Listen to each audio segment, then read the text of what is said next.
Атақты Рокфеллерді білмейтін адам кемде кем шығар. Рокфеллердің мынандай бір сөзі мәтел болып кеткен.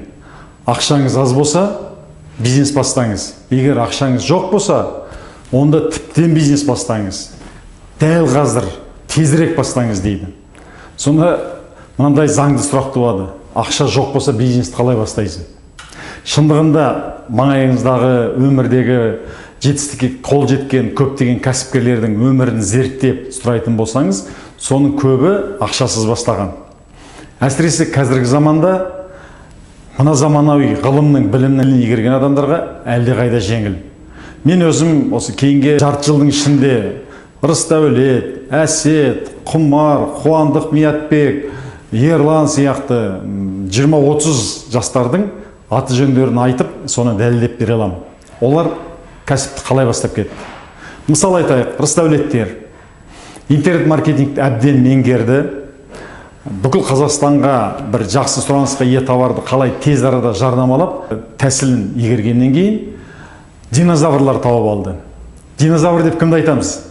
Қазіргі заманда динозавр деп өзінің біраз кәсібі бар, саудамен айналысып жүрген, жоқ болса бір қызмет түрімен айналысып жүрген, болмаса бір жақсы товар өндіріп жатқан адамдарды айтады. Олар заманның үрдісінен қалып қойды. Жарнама жасап, клиент шақыруды білмейді. Солар бір Рысдәулеттерге қаржысы бар бір үлкен апайлары 2 миллион теңгеге басында товар алып беріпті. Осыны сатып беріңдер, тез арада пайдасын 2-ге бөлейік деп. Содан 2-3 айдың ішінде олар 1 миллион теңгеге дейін ақша тапты, қаржы.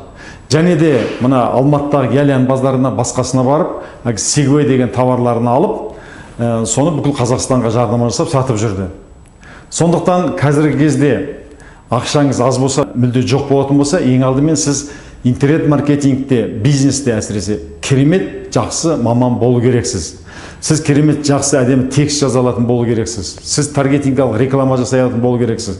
Сіз өз қолыңызбен тез арада сайт жасайтын алатын болу керексіз. Сонан кейін сіз алдымен нарықта қандай товарлардың өте жақсы сатылып жатқанын тексересіз.